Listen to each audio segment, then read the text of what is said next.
Hi apes, today we're taking a look at Unit 6 Part 2, which is going to focus on how we get our energy from fossil fuels. Now our three types of fossil fuels are coal, oil, and natural gas. So today we'll start with coal and introduce oil, and we'll save oil and natural gas for the next time as well.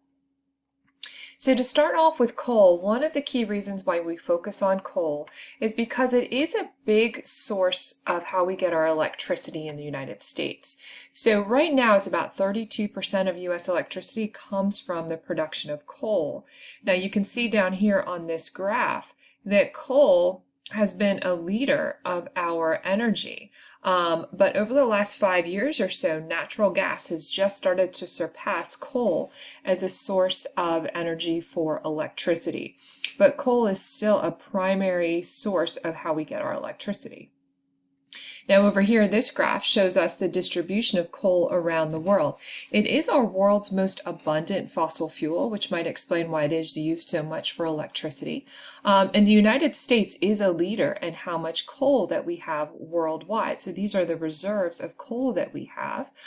So our top three countries are US, Russia, and Australia, but China also is in that top 5.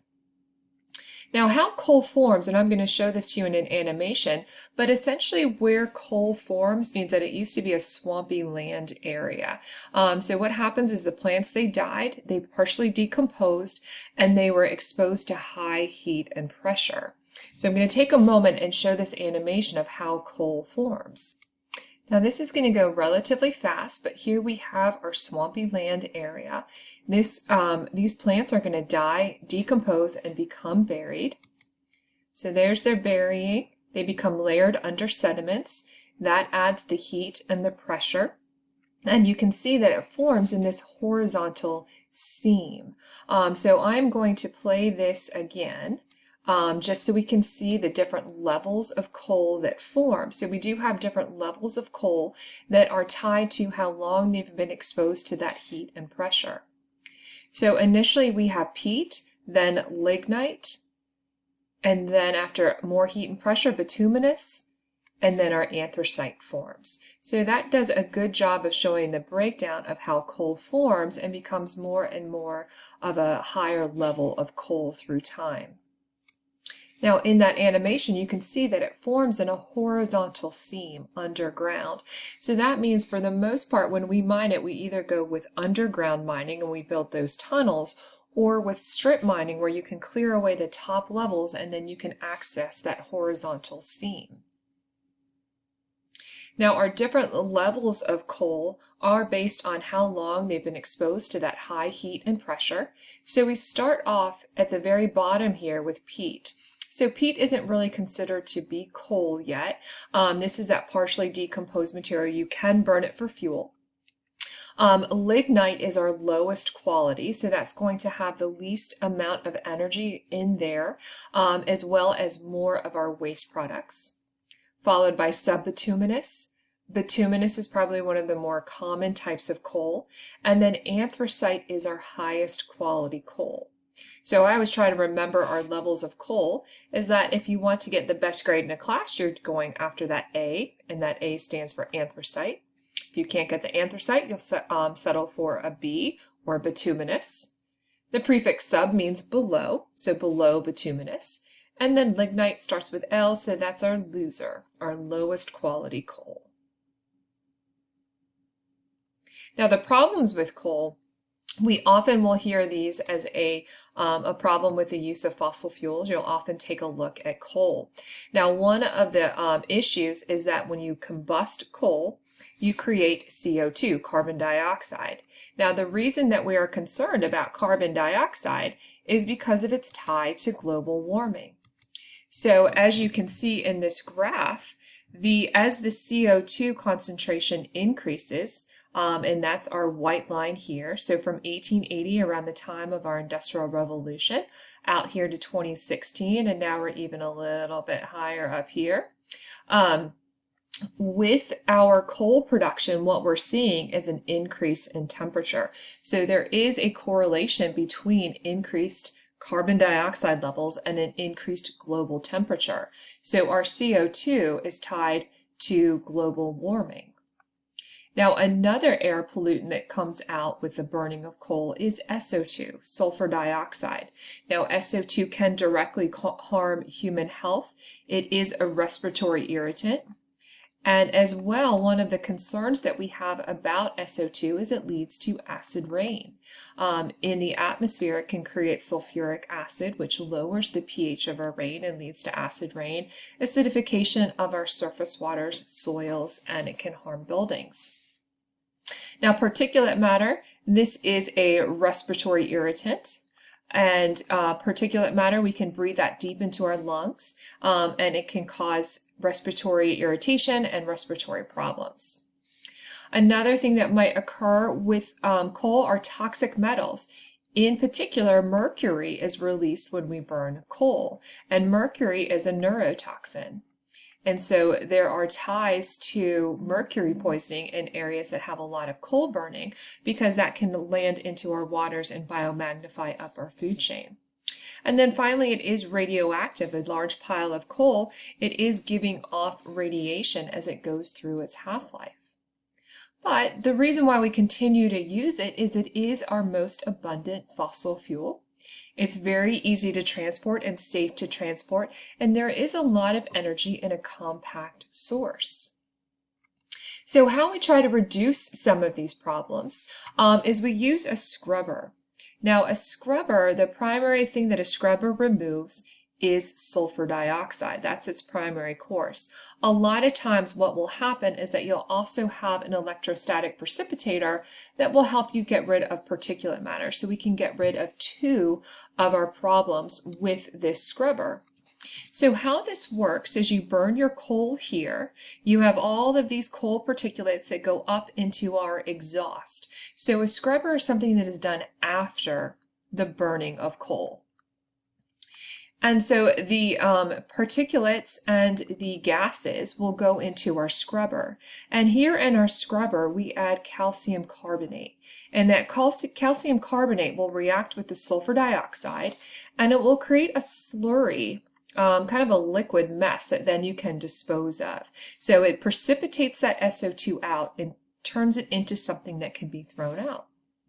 Then it will go into our baghouse, which often has an electrostatic precipitator in here. And our electrostatic precipitator will help to get rid of that small particulate matter.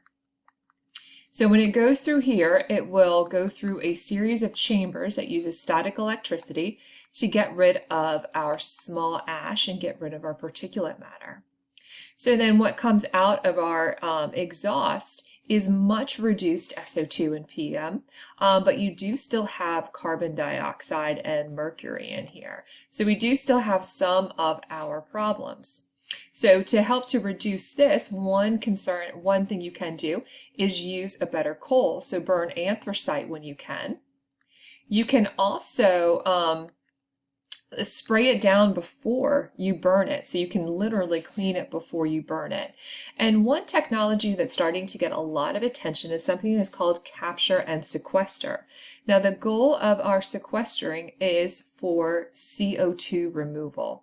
We do have the ability to capture that CO2 before it is emitted into our atmosphere. So because we are using this as a point source, we can monitor what is coming out, and we do have the technology to remove CO2.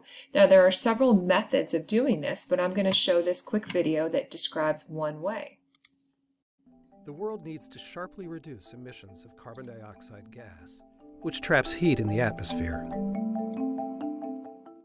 Power plants that burn coal or other fossil fuels emit much of that CO2. But a technology called carbon capture and storage, or CCS, can keep the gas out of the environment. When fossil fuels are burned, molecules of CO2 are produced along with other gases. In a carbon capture system, before going up the smokestack, this mixture of gases is sprayed with a chemical that attaches only to the CO2. The chemical is then heated to release the gas, producing a stream of pure carbon dioxide that's compressed and sent through a pipeline to a well. The chemical is recycled and used again and again. At the well, The CO2 is injected deep underground, where it spreads out into porous layers of rock and sand. Impermeable rock layers above act as a cap, preventing the gas from rising up and eventually out into the atmosphere. In theory, at least, the gas should stay buried forever. But CCS is expensive, and because it requires so much heat and power, it cuts the electrical output of a generating plant by as much as 20%. As a result, the technology has been slow to be adopted. The pace will have to pick up, scientists say, if the world is to reduce the impact of climate change.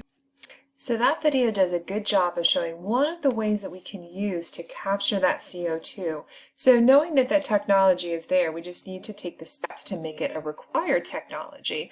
But the problem is that CO2 right now is not considered a technical pollutant because it doesn't cause direct human health. But we do know from this graph that it is causing environmental damage because we can see that relationship between CO2 and temperature. Now, the liquid form of our fossil fuel is oil. Now, oil forms in a similar way as coal, except the problem with the formation of oil is that you need geology to be there to help trap that oil. So typically when we see oil, what that means is that it's where marine sediments were. So where we find oil deposits, what that means is above it was an ocean at one point. So algae dies, falls down to the bottom of the ocean floor, becomes buried, and is exposed to heat and pressure. So in that respect, it is similar to the formation of coal, except because this is a liquid, we do need geology to help us out to trap that oil.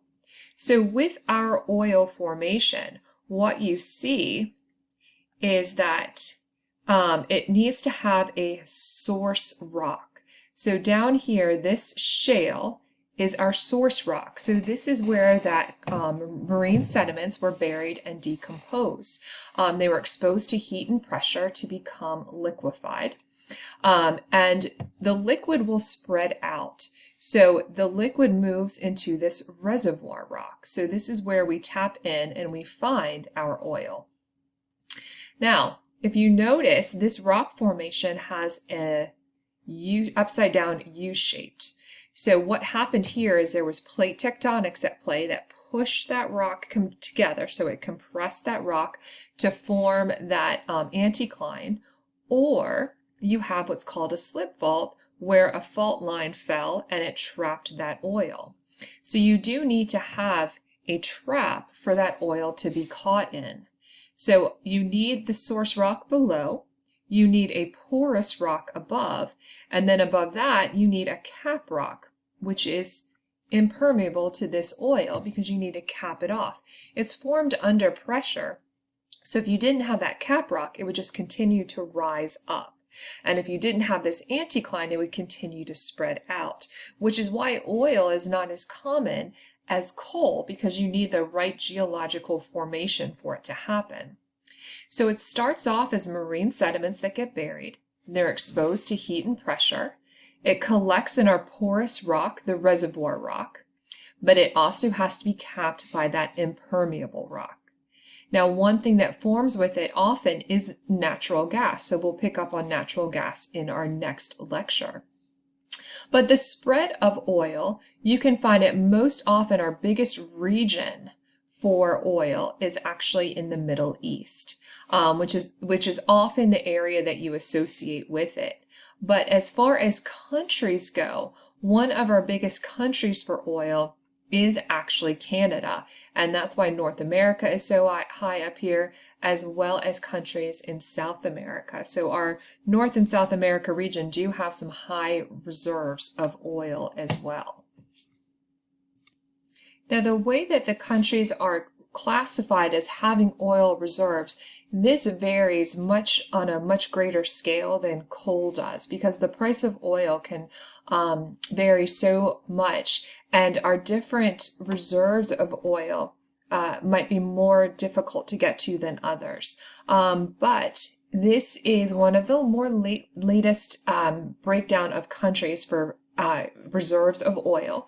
Venezuela is often number one, followed by Saudi Arabia and Canada. So most often what we think about is as a region, the Middle East, but we can't discount South America or North America as oil. Now the thing about Canada is, we'll touch on this in the next one, most of their oil is what we refer to as oil sands. So it's not more of your traditional oil that you find in Saudi Arabia and Venezuela. So I'm going to take us through just a quick animation that shows how oil is formed, and then next one we'll move on to how it's processed.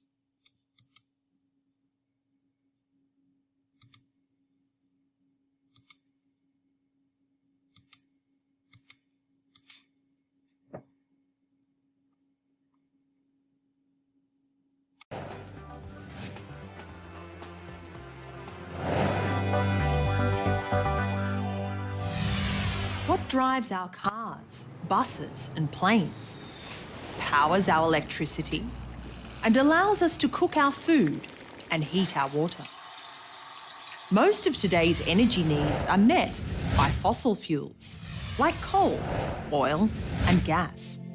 These unique, high-energy fuels are non-renewable resources that took millions of years to form. About 2 billion years ago, marine organisms like algae and microscopic animals and plants died and settled on the ocean floor.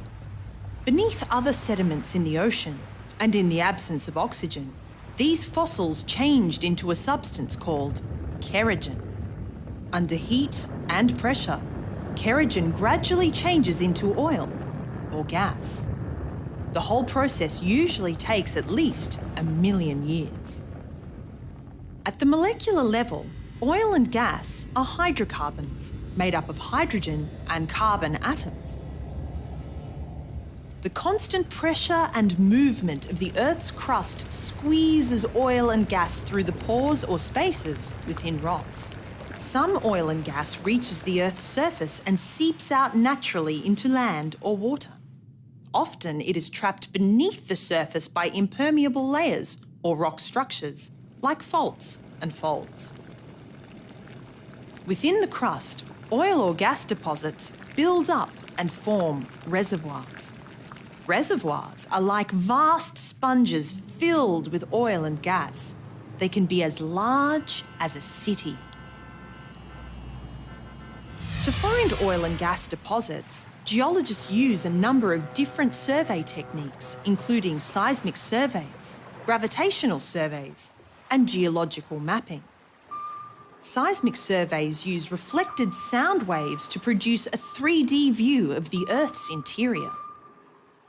New technologies, such as four-dimensional projections and sophisticated graphic renderings of rock structures, are improving the way we find conventional oil and gas deposits. Energy resources that are currently difficult or expensive to extract are called unconventional oil and gas. In a world with limited energy resources, people are looking at more efficient ways of tapping into unconventional oil and gas, or at alternative and renewable sources of energy from biofuels or the sun. What do you think will be the energy sources of the future? So hopefully that video did a good job of giving you a visualization how that oil forms and the importance of this geologic formation that helps trap that oil in place. So next one, what we're going to focus on is now how we process that oil, because the oil that comes out of the ground is not ready to go. It needs to go through a series of steps. So that's where we'll pick up with part 3.